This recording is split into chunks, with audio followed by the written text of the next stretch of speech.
Bienvenidos al tema número 11 de nuestro seminario bíblico, profético, histórico del libro de Daniel. Hoy vamos a entrar al capítulo número 3 del libro de Daniel y vamos a ver en este capítulo de que hay una lealtad que los seres humanos tienen hacia los hombres, pero también hay una lealtad que los seres humanos tienen hacia Dios, su creador. En el capítulo 2 que vimos la semana pasada, en el tema pasado, vimos que Nabucodonosor reconoció al Dios de los cielos y de la tierra, aquel Dios creador que pudo revelar los misterios del futuro al rey y que también lo reconoció como Rey de Reyes y Señor de Señores. Y hoy en el tema vamos a ver que en el capítulo 3 de Daniel, que Nabucodonosor llega a reconocer a Dios desde otro ángulo, desde otra perspectiva. Esta vez lo reconoce como el libertador supremo y el Dios todopoderoso. De esta manera les invito a abrir Daniel capítulo 3, el versículo 1, donde dice la palabra: y el rey Nabucodonosor hizo una estatua de oro, cuya altura era de 60 codos y su anchura de 6 codos. La levantó en el campo de Dura, en la provincia de Babilonia. Aquí vemos algo muy interesante. Esta imagen que él levantó, en este lugar que la Biblia lo denomina el campo de Dura, era una planicie muy grande donde la gente desde muchos kilómetros de distancia podía ver esa imagen. Lo que Nabucodonosor quería es que todo el mundo vea a la distancia ya su imagen. Vimos que era una imagen dorada de oro, lo que significa que también cuando el sol caía sobre esa imagen, ella resplandecía. Y seguramente era un espectáculo impresionante que se tardó seguramente muchos meses en construir tal imagen, tal estatua, y con seguridad era un motivo de conversación durante muchos meses de toda la gente que vivía en Babilonia.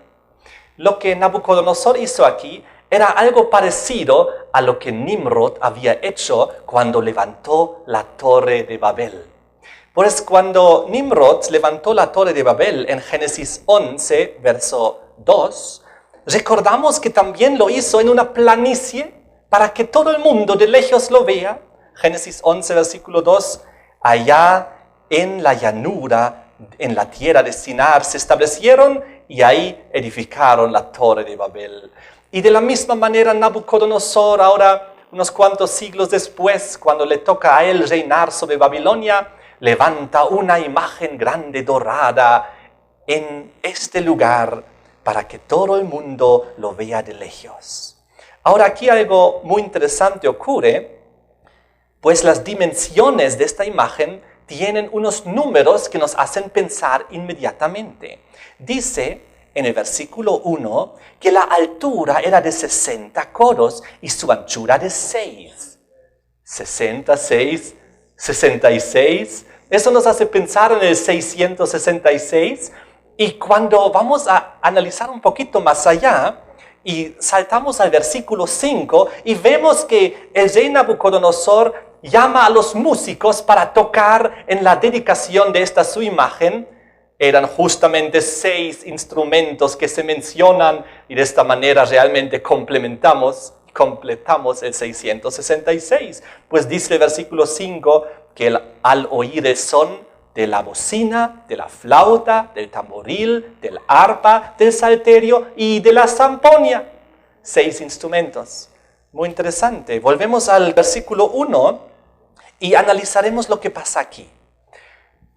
Nabucodonosor había recibido un sueño. Recuerden, en el capítulo anterior, en el tema anterior, Nabucodonosor había visto el futuro a través de una imagen, una estatua de diferentes metales. Y la cabeza de esa imagen era ¿de qué? De oro puro, y representaba a Babilonia. Y ahora él, Nabucodonosor, recordó seguramente este sueño que había tenido y la interpretación que había recibido, y que después de él vendría un reino inferior de plata, luego otro de bronce, luego otro de hierro, luego uno subdividido de hierro y de barro. Entonces, cuando Nabucodonosor originalmente había recibido el sueño del futuro y la profecía, él estaba muy feliz. Recordamos que en Daniel 2, versículo 46, Nabucodonosor se había humillado ante Daniel, y en el versículo 47 había dicho: ciertamente el Dios vuestro de los hebreos es Dios de dioses y Señor de reyes, el que revela los misterios. Y ahora, con seguridad, Nabucodonosor estaba bastante satisfecho por ser la cabeza de oro. Pero pasando el tiempo comenzó a dudar y decir: pero no me agrada, no me gusta que mi reino Babilonia va a caer y que vendrá otro reino inferior al mío. No, esta profecía del futuro no me agrada mucho, no me gusta. Entonces Nabucodonosor cambió totalmente interiormente, volvió a rechazar al Dios verdadero, volvió a rechazar el sueño profético que había tenido y decidió: yo voy a hacer una imagen de puro oro, de cabeza a pie. En otras palabras, después de mí no vendrá ningún otro imperio o reino inferior. Babilonia va a ser para siempre. Nunca va a caer Babilonia, no va a ser conquistada Babilonia. Eso era el deseo que él tenía en su corazón y que expresó a través de esta imagen que levantó. Entonces, ¿qué pasó? Él estableció su propia profecía del futuro, convirtiéndose en un falso profeta. Pues Nabucodonosor dijo: toda la imagen será de oro, de cabeza a pie.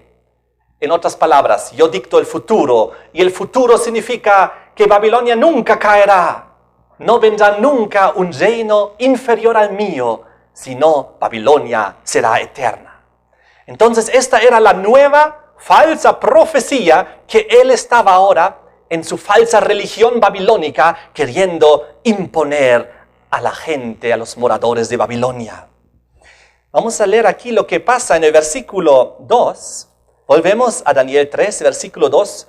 ¿Qué es lo que hace Nabucodonosor?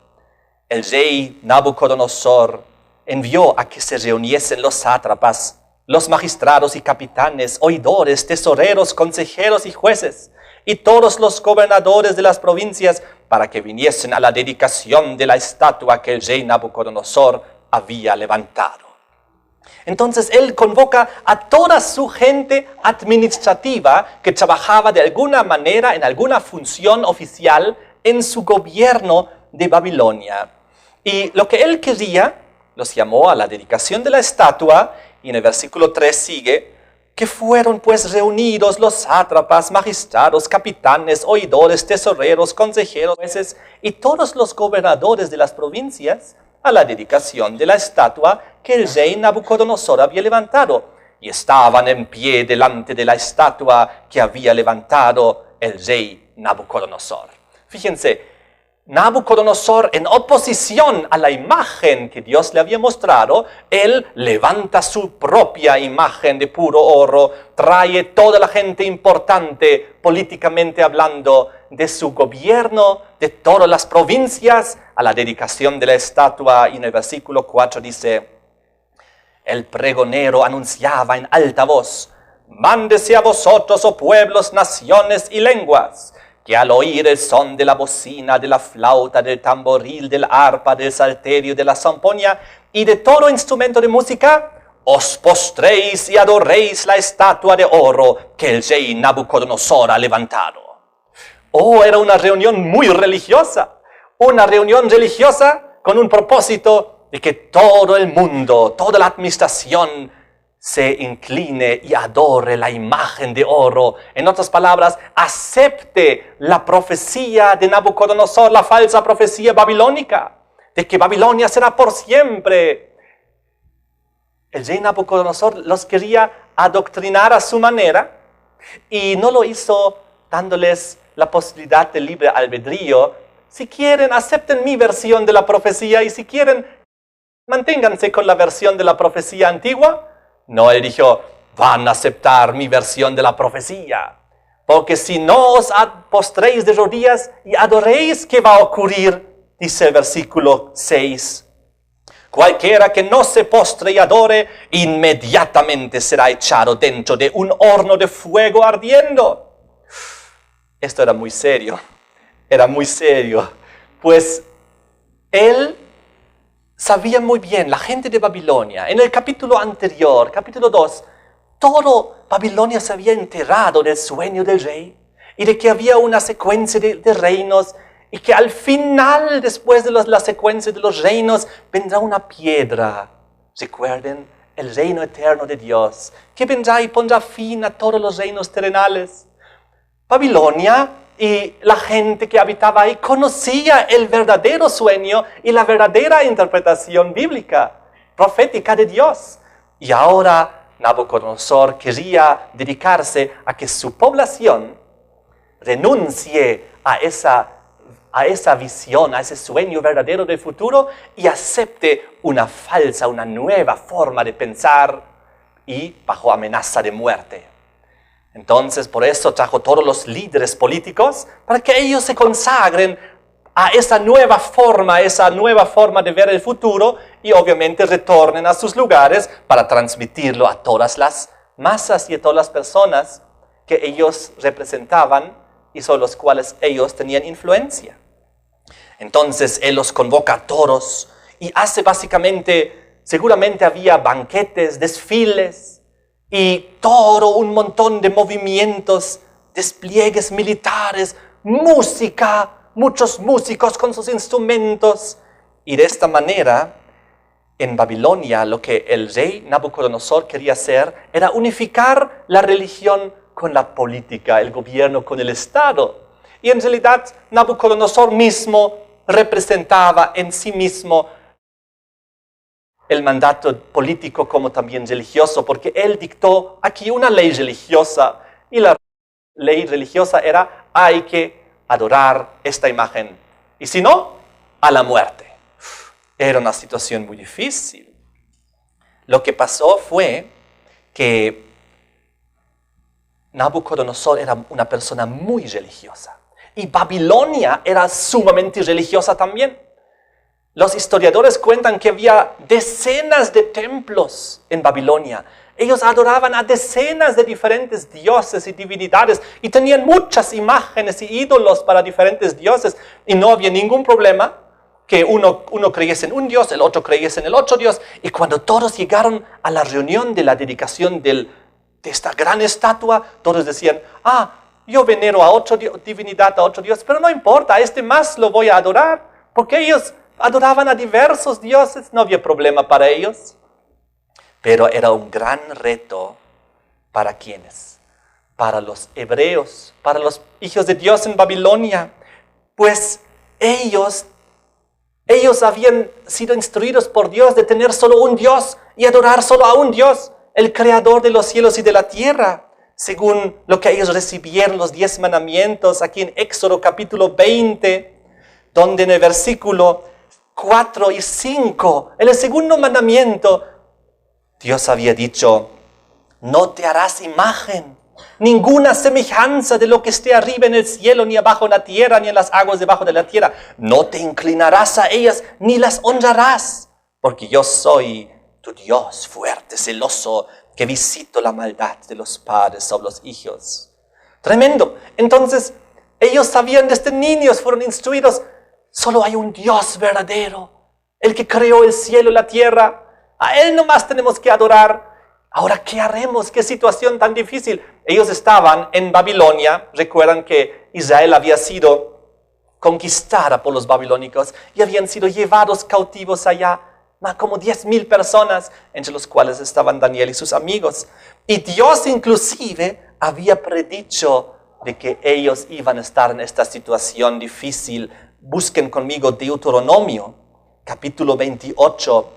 Es un capítulo que nos habla de las consecuencias de la obediencia, como también de las consecuencias de la desobediencia. Y en el versículo 15 dice, Deuteronomio 28, 15, Pero acontecerá, si no oyeres la voz del Señor tu Dios para procurar cumplir todos sus mandamientos, sus estatutos, que yo te intimo hoy, vendrán sobre ti todas estas maldiciones y te alcanzarán. Y luego vienen un montón de cosas y en el versículo 36 dice, el Señor te llevará a ti y al rey que hubieres puesto sobre ti, a nación que no conociste ni tú ni tus padres, en este caso Babilonia, y ahí servirás a dioses ajenos, al palo y a la piedra, es decir, a dioses de madera, de piedra o de cualquier otro material. Y eso es lo que ocurrió. Recuerden que los israelitas llegaron a estar en Babilonia por su infidelidad hacia Dios, y ahora estaban ahí y estaban en esa situación difícil. Es realmente una pena que siempre los que quieren hacer la voluntad de Dios y los que se ponen en el camino de la verdadera adoración son la minoría. Y siempre es la mayoría, gran mayoría, que se inclina a la falsa adoración babilónica, como por ejemplo, en este caso lo vamos a ver. Lo que Nabucodonosor quería entonces hacer era implementar no solamente en sus súbditos babilónicos, sino también en los hebreos, los pocos hebreos que estaban ahí, su visión del futuro, su falsa profecía. Y vamos al versículo 5 y 6, ya hemos visto, aquí llaman con todos los instrumentos musicales a que todo el mundo se postre y adore la imagen. Y aquí el Nabucodonosor utiliza los dos recursos más poderosos para insinuar, para doblegar a una persona. Uno es, por un lado, forzarlo a través del placer, en este caso la música, los instrumentos, las emociones, los sentimientos, pero también, por otro lado, si no haces caso a esa insinuación, entonces a la muerte, amenaza de muerte, dolor. Entonces el ser humano, pues, frente a esas dos muy fuertes motivaciones, se hace arrastrar hacia la falsa adoración. Pero no todos, no todos. Había unos cuantos jóvenes que no participaron en esto, como veremos a continuación. De todas maneras, en el versículo 7, después de la terrible amenaza de muerte, dice: por lo cual, al oír todos los pueblos el son de la bocina, de la flauta, del tamboril, del arpa, del salterio, de la zamponia y de todo instrumento de música, todos los pueblos, naciones y lenguas se postraron y adoraron la estatua de oro que el rey Nabucodonosor había levantado. Naciones, pueblos, lenguas, pues lo que Nabucodonosor quiere, lo que Babilonia quiere y desea es dominar el mundo entero, dominar todas las poblaciones, dominar toda la gente, y no le importa cómo lo logra, a través de las amenazas, a través de la imposición dictatorial. Lo que a él le importa es que todos acepten su falsa adoración, su falsa profecía. Por si acaso, la palabra adorar aparece en todo el capítulo 12 veces. Tan importante es, hay que adorar, tienen que adorar la imagen, y lo repite, tienen que adorar la imagen cuando suene la música, y si no adoras la imagen, entonces esto ocurrirá, tienes que adorar. Entonces todo es en relación a imponer las personas a la falsa adoración idólatra. Y la música jugó su rol importante. Ustedes saben, la música toca tus sentimientos, tus emociones. La música es majestuosa. La música te puede manipular tus emociones para que a través de la influencia de ella con más facilidad te subyugues. En este caso, la falsa adoración. Lo que Nabucodonosor hacía no era una invitación. Oh, por favor, los que quieren adorar mi imagen, adórenla. Les invito a adorarla. No, era una imposición brutal. Había un horno de fuego ahí, seguramente a la vista de la gente, a cierta distancia. Quizás inclusive había varios hornos, no lo sabemos. Pero había un humo amenazador que subía por ahí. La gente veía el humo y el horno y la imagen y decía: me inclinaré nomás, prefiero seguir vivo. Y la gente se inclinaba y todo el mundo se postraba frente a la imagen. Pero ocurre, como vemos aquí en la imagen, que no todos se inclinaron ante la imagen, no todos se postraron y adoraron. Vamos al versículo 8. Por esto en aquel tiempo algunos varones caldeos vinieron y acusaron maliciosamente a los judíos. Hablaron y dijeron al rey Nabucodonosor: Rey para siempre vive. Tú, oh rey, has dado una ley que todo hombre, al oír los instrumentos musicales, se postre y adore la estatua de oro, y el que no se postre y adore, se ha echado dentro de un horno de fuego ardiendo. Versículo 12. Hay unos varones judíos, los cuales pusiste sobre los negocios de la provincia de Babilonia, Sadrach, Mesach y Abednego. Estos varones, oh rey, no te han respetado, no adoran tus dioses, ni adoran la estatua de oro que has levantado. Yo me imagino que Nabucodonosor, antes de escuchar la noticia, estaba muy feliz. Todo el reino inclinándose ante su imagen, ante su falsa versión del futuro, rechazando al Dios verdadero y la profecía verdadera. Y entonces él estaba feliz ahí. Yo estoy logrando mi objetivo. Estoy transformando la mente de todos los que están viviendo en mi reino. Y de repente le llegan esas noticias. Rey, ocurre que haya unos cuantos jóvenes, 3, que están sobre los negocios del rey, que no se han postrado. Y el versículo 8 dice que fueron algunos caldeos, algunos varones caldeos, vinieron y acusaron maliciosamente. Aquí vemos algo tremendo. En primer lugar dice algunos caldeos. Acusaron maliciosamente. ¿Quiénes eran estos? Muy probablemente eran algunos de los sabios del capítulo anterior, que cuando el rey recibió un sueño y ellos no pudieron responderlo, y Dios le inspiró a Daniel y a sus 3 amigos, y Daniel sí lo pudo responder, ellos se sintieron terriblemente humillados. ¿Cómo es posible? Y aunque esos mismos jóvenes hebreos, gracias a ellos también, ellos se salvaron. Recuerdan que Daniel intervino por ellos. Aún así, en su corazón guardaban rencor, amargura, humillación. Ellos buscaban una posibilidad de devolver y de alguna manera hacerlos caer a los jóvenes. Era tremendo. ¿Recuerdan? Ellos eran vengativos. Ellos eran envidiosos, terriblemente envidiosos, pero vengativos. Buscaban una forma de hacerlos caer, de colgarlos a los pobres jóvenes hebreos. Realmente eran ingratos, yo diría. ¿Cómo es posible que actúen así? Pero así es el ser humano en su corazón cuando Dios no está en él. Entonces los acusaron maliciosamente.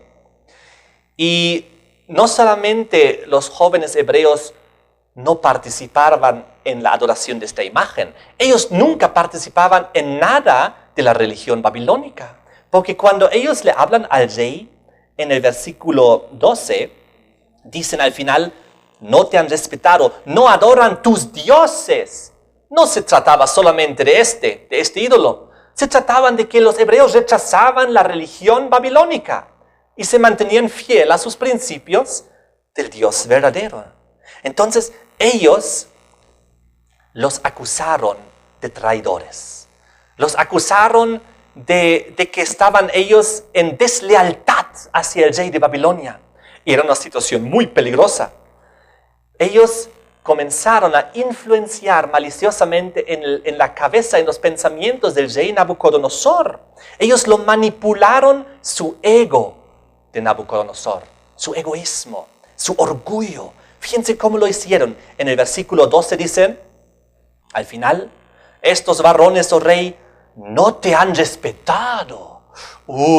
Nabucodonosor, en su orgullo, en su ego, no me han respetado. Entonces, ¿qué más? No adoran tus dioses. ¿Cómo es posible que no adoren mis dioses? Trabajaban, manipulaban el ego, el orgullo de Nabucodonosor y siguieron. Y tampoco adoran la estatua de oro que has levantado, que tú has levantado. ¿Cómo es posible? Es una traición. Esto es algo que tú no puedes permitir. Ellos son desleales a ti. Entonces, recuerden que en esta reunión, frente a la imagen, ¿quiénes estaban presentes? Solamente estaban presentes seguramente miles de administradores políticos que trabajaban en diferentes funciones del gobierno de Babilonia. Y dentro de esos miles, solo había unos cuantos hebreos. Entonces, el plan malicioso era eliminar a todos los pocos hebreos que había en la administración babilónica. Y fíjense cómo lo hicieron, o cómo intentaron hacerlo. Antes de seguir al siguiente versículo, quiero preguntar, ¿por qué estaban estos tres amigos en primer lugar ahí? ¿Alguna vez se han preguntado, por qué Sadrach, Mesach y Abednego estaban ahí? Entonces, hay una cosa muy interesante. ¿Por qué estaban ahí sabiendo que no deben adorar una imagen? Ahora, vamos a ver qué es lo que el ser humano, el cristiano, el Hijo de Dios puede hacer y qué es lo que no puede hacer. Ellos simplemente cumplieron con los requerimientos del rey hasta donde fue posible. El rey dijo, tienen que venir todos a la dedicación de la estatua.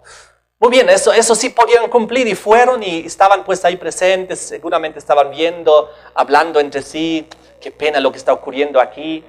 Pero entonces el rey, ¿qué hizo? El rey exigió, ahora hay que adorar la estatua, hay que postrarse ante ella, hay que arrodillarse. Eso ellos ya no podían cumplir. El primer punto, ir y estar presente en la dedicación, todavía ellos no estaban comprometiendo la verdadera religión. Pero el punto de adorarla, de postrarse, ahí sí, esto no podían ellos obedecer, no podían cumplir. Ahí tenían que tomar una decisión. ¿A quién obedezco? ¿Al hombre, aunque sea el más poderoso de la tierra, el rey Nabucodonosor? ¿O a Dios antes que los hombres? Y ellos decidieron a Dios antes que los hombres obedecer.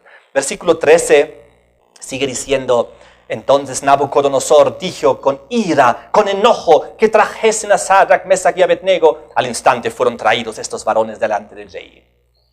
Y ahora ocurre algo muy interesante. El rey es ciertamente tolerante y les quiere dar una segunda oportunidad. Otros reyes de su época no lo hubiesen hecho. Otros reyes de su época lo hubiesen directamente matado a los traidores o a los supuestos traidores. Pero este rey, aunque está ya muy furioso y con ira, les quiere dar una oportunidad más. Y les dice, versículo 14, habló Nabucodonosor, les dijo, es verdad, Sadrach, Mesach y Abednego, que vosotros no honráis a mi Dios, ni adoráis la estatua de oro que he levantado. Ahora pues, ¿estáis dispuestos para que al oír el son de la bocina, de la flauta, y vuelve a repetir los instrumentos musicales, os postréis y adoréis la estatua que he hecho? Porque si no lo adoráis, en la misma hora seréis echados en medio de un horno de fuego ardiendo. ¿Y qué Dios será aquel que os libre de mis manos? Aquí hay una situación donde el rey les dice, aparte de darles una segunda oportunidad, les dice que Dios les podrá librar de mis manos. Aquí está el rey Nabucodonosor hablando un poquito parecido a lo que hablaba antes, en otra época, el faraón. Recuerden que en Éxodo capítulo 5, el versículo 2, en cierta ocasión, el faraón desconoció al Dios verdadero y habló a Moisés diciendo lo siguiente. El faraón, ¿quién es el Señor para que yo oiga su voz y deje ir a Israel? Yo no conozco a Dios, al Señor, ni tampoco dejaré ir a Israel. Algo parecido aquí en Daniel capítulo 3, el rey dice algo parecido en el versículo 15. ¿Qué Dios será aquel que os libre de mis manos? Y qué frágil es la memoria humana. Porque Nabucodonosor, unos cuantos, no sabemos, meses o años antes, había recibido el sueño del futuro. ¿Y qué había dicho Nabucodonosor acerca del Dios verdadero? Volvemos a Daniel 2, versículo 47. Él había dicho, ciertamente el Dios vuestro es Dios de dioses y Señor de señores. Rey de Reyes. Y ahora, en el capítulo 3, de repente dice, ¿qué Dios será el que os libre de mis manos? Aquí vemos que realmente Nabucodonosor se volvió a apartar bastante harto de la verdadera adoración y del Dios verdadero que había comenzado a conocer ya. Ahora, él no puede aceptar la desobediencia y quiere llevarlos a la muerte. Les da la segunda oportunidad, pero los amigos reaccionan muy interesantemente. Ellos dicen algo que realmente debemos nosotros recordar porque es muy importante. Versículo 16 y 17. Sadrach, Mesach y Abednego respondieron al rey Nabucodonosor diciendo, no es necesario que te respondamos sobre este asunto. He aquí, nuestro Dios a quien servimos puede librarnos del horno de fuego ardiendo, y de tu mano, oh rey, nos librará. Y ahora viene algo importante, el versículo 18 dice, y si no, es decir, y si no nos libra, y si nos morimos en el horno de fuego, sepas, oh rey, que no serviremos a tus dioses, ni tampoco adoraremos la estatua que has levantado. Yo pienso que el rey Nabucodonosor estaba muy frustrado. 3 años los había educado en su universidad. Les habían dado nuevos nombres para cambiar su identidad. Y seguían los hebreos que los había traído de Jerusalén. No había podido cambiar su mente ni su corazón. Seguían igual en su opinión, en su postura, en su lealtad hacia el verdadero Dios. No habían cambiado nada. Su decisión de ellos lo revelaba todo. Ellos decían sí o sí. Cuando ellos decían sí, era un sí. Cuando ellos decían no, era un no. Gracias, Rey, que nos das una segunda oportunidad, pero no es necesario. Vamos al horno de fuego. Porque no te vamos a obedecer en esto. Porque esto va contra la ley de Dios. Porque la ley de Dios es mayor que la ley de los hombres. Hay que obedecer a Dios antes que los hombres. También lo dijeron los discípulos en el libro de Hechos. En Hechos, por si acaso, para que lo tengamos aquí, Hechos 5, versículo 29, donde Pedro y los apóstoles dijeron, es necesario obedecer a Dios antes que a los hombres. Y lo mismo hicieron aquí los amigos de Daniel. Por si acaso, ¿por dónde estaba Daniel? ¿Por qué no estaba Daniel en este relato? Hay diferentes opciones. La Biblia no dice dónde estaba. Uno puede estar que estaba enfermo y no estaba en la reunión. Otro puede ser que estaba de viaje. Quizás el rey lo envió en algún viaje diplomático. Y tercera es que el rey, conociendo a Daniel, que Daniel mismo le había dado el sueño y la verdadera interpretación, quería evitarse un mal rato con Daniel y dijo, Daniel, no vengas tú.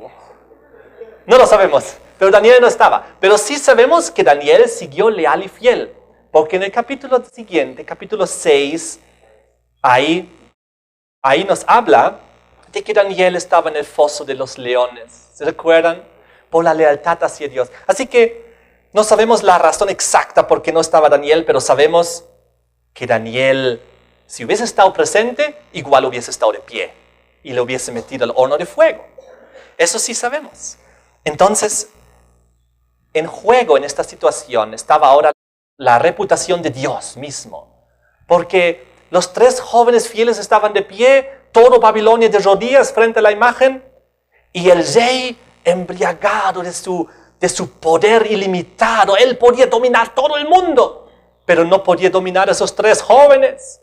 Podía dominar todas las conciencias y las mentes de la gente a través de las amenazas terribles. Pero los jóvenes sabían, si morimos creyendo en el Dios verdadero y un día resucitaremos. Cuando el Señor venga por segunda vez, cuando venga esa piedra y ponga fin a esta imagen idólatra, ¿recuerdan?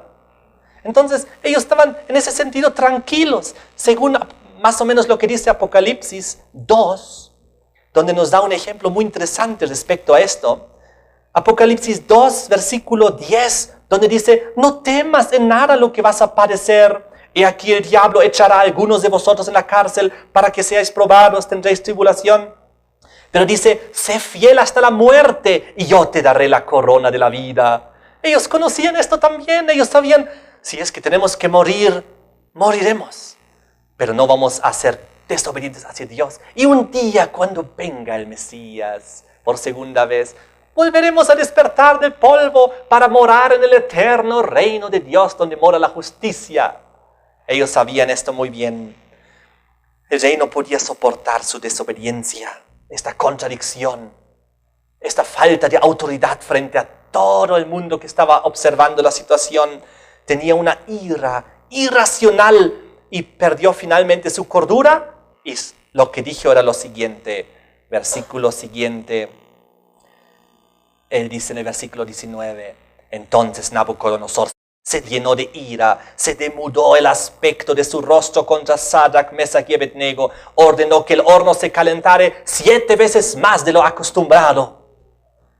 Dijo, ¡a la muerte con ellos! ¡Calienten el horno 7 veces más! Pero en realidad era ilógico.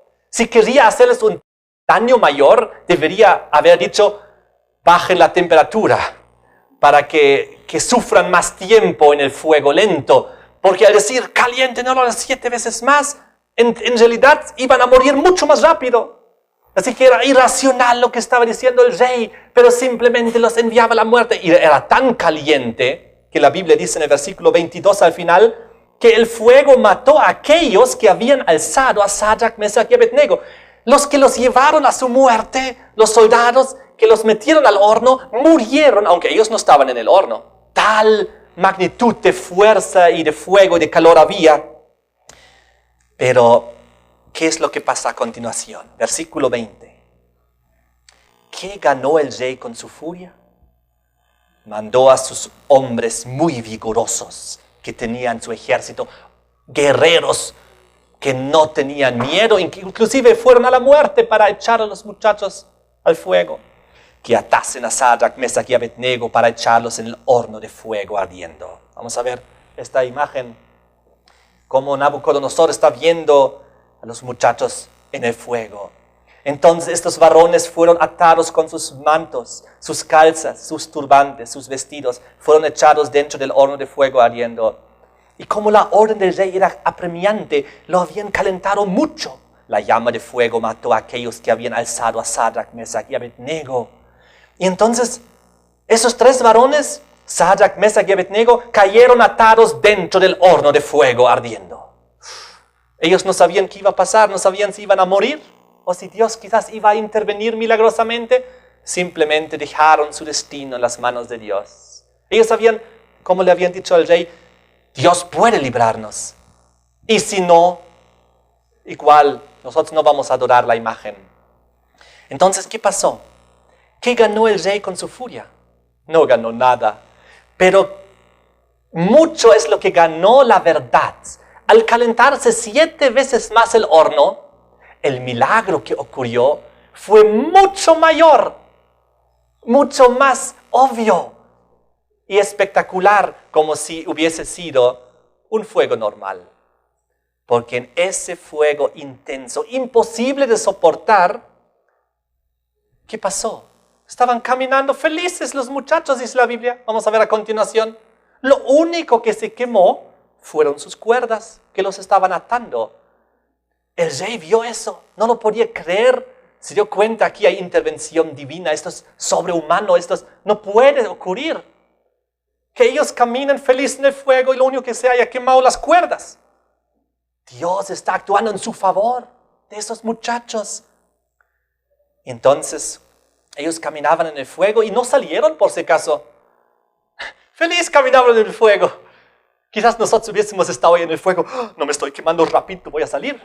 No, pero ellos no, ahí feliz caminaban en el fuego hasta el momento que el rey dijo, salid de ahí, porque el rey los metió y ellos esperaban la orden para volver a salir. Es muy interesante. Y entonces fíjense lo que pasó. Antes de seguir adelante con el relato, quiero contarles que Babilonia es la que inventó la hoguera, donde quemar la gente viva. ¡Qué terrible crimen! Inhumano, abominable ante los ojos de Dios. Era un instrumento inquisitorial realmente para perseguir y matar a los herejes, a los que creían diferente, a los que no querían postrarse ante las imágenes y los ídolos, que no querían aceptar la falsa profecía, la falsa adoración. Se los amenazaba y castigaba con el fuego. ¿No es esto el peor castigo que pueda haber? ¿No es esto lo que más de temor puede llenar un ser humano? ¡Ay no! El fuego. ¿Quién quiere morir? Nadie quiere morir. Mucho peor así. Entonces era una forma babilónica de llevar a la gente, obligarlos a aceptar el error. Terrible. Fíjense en Jeremías 29, 22. Nos habla cómo los babilónicos mataban a gente en hogueras, en el fuego. Jeremías 29, 22. Hay un ejemplo aquí. Y todos los transportados de Judá que están en Babilonia harán de ellos una maldición diciendo: póngate el Señor como a Sedequías y como a Acab, a quienes asó al fuego el rey de Babilonia. Fíjense, el rey de Babilonia había asado a fuego a varias personas y seguramente eran más. Los historiadores saben y los arqueólogos que inclusive más de 1000 años antes que Nabucodonosor aplicó aquí el fuego, la hoguera, ya estaba en vigencia esta cosa de tortura en Babilonia y también en las otras tribus o naciones que viven alrededor. Tremendo. Entonces, ¿cómo es Dios? ¿Cómo nos exige Dios a nosotros la adoración? Vamos a ver Salmos 100, versículo 1. ¿Cómo es Dios? Vamos a ver este gran contraste. Salmos 100, versículo 1. Cantad alegres a Dios, habitantes de toda la tierra. Servid al Señor con alegría. Venid ante su presencia con regocijo. Venid ante Él, ante su presencia con regocijo. Canten, alaben al Señor. ¿Recuerdan Apocalipsis? Que dice, el que quiere ven, el que desea ven. Jesús dice, si tienes sed, ven. Nada de imposición, nada de obligación, nada de amenazas. Libertad. Dios no exige, no fuerza nuestra conciencia, no nos amenaza con muerte para seguirle a Él. Dios es un Dios de amor, de libertad, de justicia, de misericordia. Y de esta manera vamos al versículo 24. Ahora sí. Entonces el rey Nabucodonosor se espantó. Se levantó apresuradamente y dijo a los de su consejo: ¿no echaron a 3 varones atados dentro del fuego? Ellos respondieron al rey: ¿es verdad, oh rey? Él dijo: he aquí yo veo 4 varones sueltos que se pasean en medio del fuego sin sufrir ningún daño. Y el aspecto del cuarto es semejante a hijo de los dioses. ¡Wow! ¡Qué tremenda situación! Apareció un cuarto, el hijo de los dioses. ¿Quién es el hijo de Dios? Jesucristo. ¿Quién apareció ahí con ellos, con sus hijos fieles en el fuego? El Señor mismo. Ahí estaba con ellos en el fuego. Yo pienso que los 3 nunca más querían salir de ahí. Estando en la presencia del Señor ahí, no les importaba el fuego. ¡Ay, la presencia del Señor!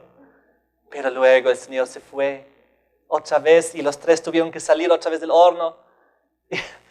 Y ¿saben qué? Eso es muy bonito, ¿no? El cuarto viene para salvar a sus 3 hijos fieles de la muerte. Los muchachos habían dicho: Dios nos puede salvar, y si no, pues no importa, nos moriremos. Pero no vamos a adorar la imagen, no vamos a comprometer la verdad, no nos vamos a inclinar frente al error, la falsa adoración, la falsa profecía, ante la idolatría, las imágenes. No vamos a hacer eso, preferimos morir. Entonces, ¿no es también hoy en día con nosotros que en nuestras pruebas, aflicciones, dificultades, persecuciones, nosotros también deseamos que el cuarto esté con nosotros? Aquel que nos da liberación, fuerza en la peor situación, en la peor tribulación. No importa si estamos en el fuego, pero si el cuarto está con nosotros, Jesucristo. Entonces, basta, ¿no es así? No importan las pruebas, las aflicciones. ¿Qué es lo que ustedes piensan? Las miles de personas que estaban reunidos frente a la imagen, ¿siguieron concentrándose en la imagen? ¿O qué estaban ellos viendo todo el mundo?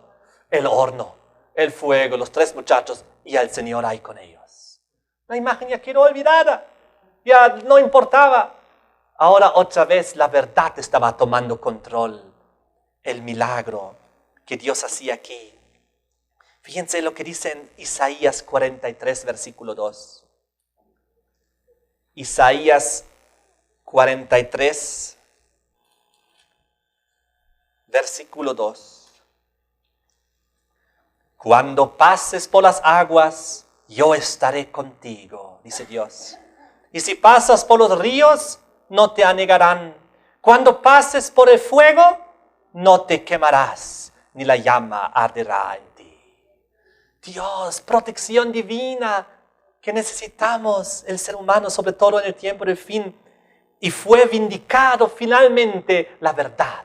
Los jóvenes y Nabucodonosor no podía dudar de lo que estaba viendo.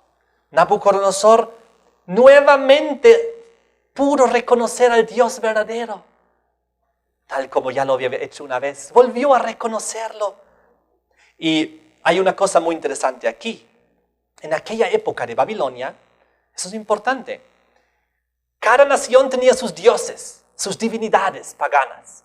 Y cuando una nación hizo guerra contra otra y la conquistó, entonces ellos dijeron, nuestros dioses son más fuertes que sus dioses. Y los dioses de ellos no pudieron salvarlos. Y cuando Nabucodonosor y Babilonia había conquistado Israel, y los hebreos con seguridad dijeron y se burlaron durante muchos años seguramente del Dios de los hebreos. ¡Ja! No pudo salvarlo a los hebreos su Dios.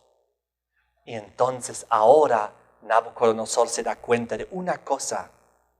Él se da cuenta la razón por la cual en esa oportunidad pudimos nosotros conquistar a los judíos, a los hebreos, a Israel. No es porque su Dios era inferior o débil o no poderoso. Y no es porque los dioses babilónicos eran más poderosos o más fuertes, sino porque los israelitas habían estado en pecado, en desobediencia, en rebeliones. Por eso no había bendición. Eso era la única razón. Y ahora estaba viendo que el Dios de los hebreos es muchísimo más poderoso que los dioses de los paganos. Ni siquiera existen. Son imaginaciones de los hombres y detrás del cual está el diablo nomás con sus manipulaciones. Entonces él reconoció que no era su éxito sobre los judíos en su victoria, sino que por los pecados los judíos, Dios les había entregado a Israel en la mano de los babilónicos, como indica en varios versículos de la Biblia. Entonces, ¿cuál era la reacción cuando finalmente salieron del horno de fuego? Versículo 26, entonces Nabucodonosor se acercó a la puerta del horno de fuego ardiendo y dijo, Sadrach, Mesach, Abednego, siervos del Dios Altísimo. Oh, ya lo había reconocido totalmente, siervos del Dios Altísimo. Salid de ahí. Y los llamó fuera, salid, venid. Ahí ya tenían permiso para salir y ya no estaba el cuarto. Jesús seguramente nuevamente se desapareció y los tres ahí sí salieron del horno de fuego. Un milagro impresionante habían experimentado en sus vidas. Y entonces dijo, los tres salieron del fuego. Y el versículo 27, se juntaron los sátrapas, los gobernadores, los capitanes, los consejeros del rey, para mirar a estos varones. Como el fuego no había tenido poder alguno sobre sus cuerpos, ni aun el cabello de sus cabezas se había quemado. Nada. Sus ropas estaban intactas, ni siquiera olor de fuego tenían. Entonces Nabucodonosor dijo, bendito sea el Dios de ellos. Oh, fíjense cómo Nabucodonosor reconoce nuevamente al Dios verdadero. Bendito sea el Dios de ellos. En el versículo 29 al final dice Nabucodonosor, no hay Dios que pueda librar como este. Y en el versículo 26 decía, siervos del Dios Altísimo. Ahora Nabucodonosor lo único que ya puede hacer es alabar al Dios verdadero, reconocer que solo Él es el Dios verdadero y que él, Nabucodonosor, había fallado terriblemente al levantar la imagen dorada con la falsa profecía. Seguramente Nabucodonosor se humilló nuevamente ante el Dios verdadero diciendo, ¿cómo es posible que yo pude hacer esto? Los únicos tres que se quedaron fieles frente a la falsa profecía. Yo los quería matar, ¿cómo es posible? Seguramente el Espíritu Santo tocó fuertemente a Nabucodonosor. Versículo 28 sigue diciendo, Bendito sea el Dios de ellos, Sadrach, Mesach y Abednego, que envió su ángel, libró a sus siervos que confiaron en él y que no cumplieron el edicto de rey. Y entregaron sus cuerpos antes de servir y adorar a otro Dios que su Dios. Y ahora ocurre algo que Nabucodonosor siempre comete este tipo de cosas porque es muy impulsivo y piensa actuar racionalmente, pero todavía no conoce lo suficiente de la verdad y dice, versículo 29, por lo tanto decreto que todo pueblo, nación o lengua que dijere blasfemia contra el Dios de Sadrach, Mesach y Abednego sea descuartizado y su casa convertida en muladar, por cuanto no hay Dios que pueda librar con este. Otra vez aquí, Nabucodonosor nuevamente se vuelca al otro lado y dijo, otra ley religiosa, el que dice algo contra su Dios, a la muerte. Pero por lo menos vemos aquí su sinceridad de reconocer al Dios verdadero y de prohibir que nadie hable mal del Dios verdadero. Porque seguramente la gente hablaba durante mucho tiempo mal del Dios de los israelitas por la razón que hemos visto hace unos instantes. Pero Dios nunca fuerza la conciencia. Dios nunca fuerza la conciencia. La libertad tuya de escoger el camino bueno o el camino malo. Eres libre, pero vas a cosechar lo que siembras. Hay dos caminos, un camino de vida, de bendición, otro camino de muerte, de maldición. Y según el camino que caminamos, pues eso es lo que nos pasará al final. Pero Dios no nos obliga, pero sí nos recomienda a través de su palabra, sus profecías. Él intenta con toda fuerza de que nosotros vayamos por el buen camino, que le aceptemos, que lo reconozcamos. Ahora, Dios puede librar. Versículo 16 y 17, donde los 3 muchachos dijeron al rey, no es necesario que te respondamos sobre este asunto. Nuestro Dios, a quien servimos, puede librarnos. Y versículo 18, y si no, pues moriremos. Aquí tenemos que entender, ellos no querían morir.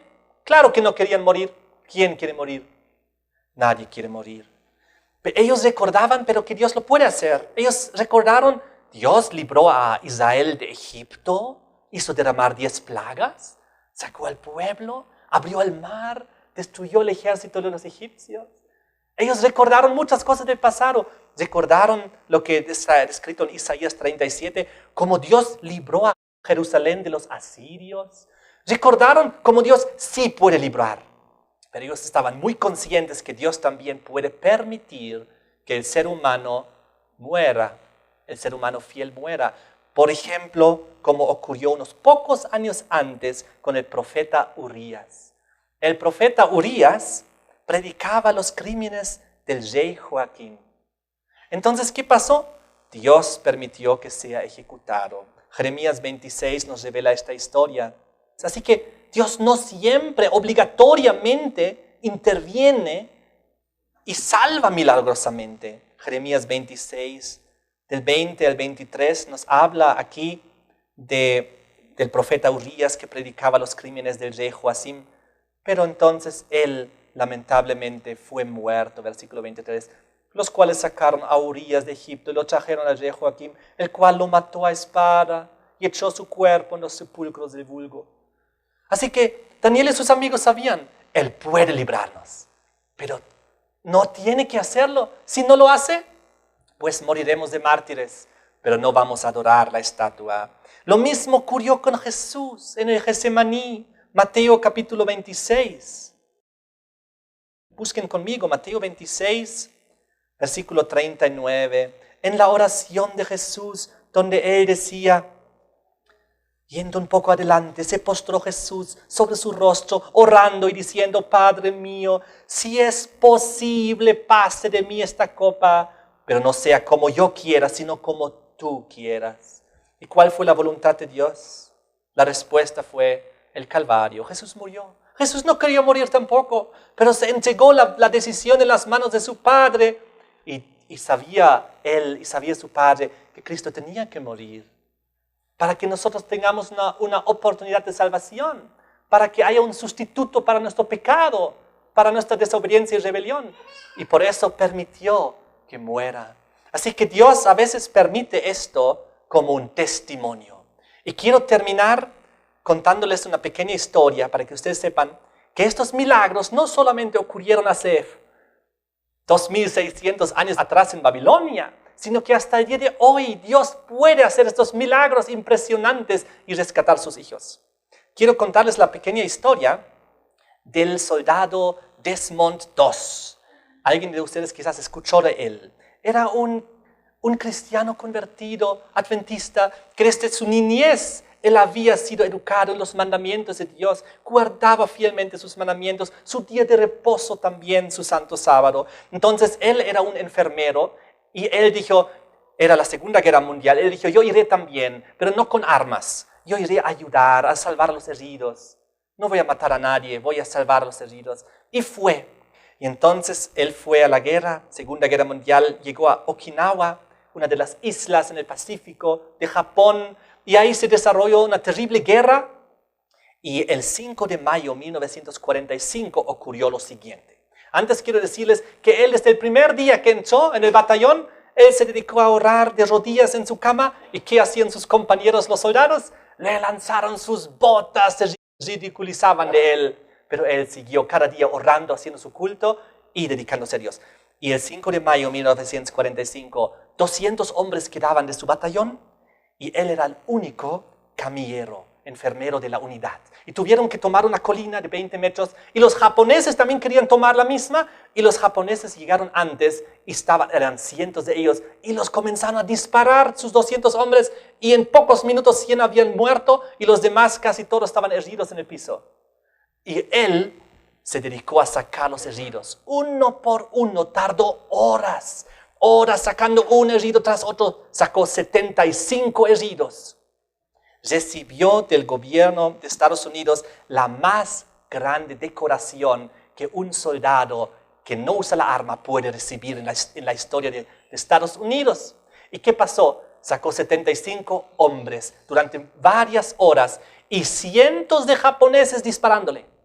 Y ni uno le podía dar. Con ametralladoras, con granadas, con rifles, con morteros. Y él caminaba como protegido por los ángeles en medio de las balas durante horas, sacando 75 personas. Y no le pasó nada, ni un rasguño. Y entonces, hay un libro de eso escrito, yo les recomiendo leer. Y entonces, unos pocos días después, no había gran cosa y él fue herido por una granada y sufrió durante muchos años. Él puede contar, Dios puede librar si Él quiere. Y si no, no importa, yo le serviré igual. Y que eso sea también nuestro pensar, todos ustedes. Amén.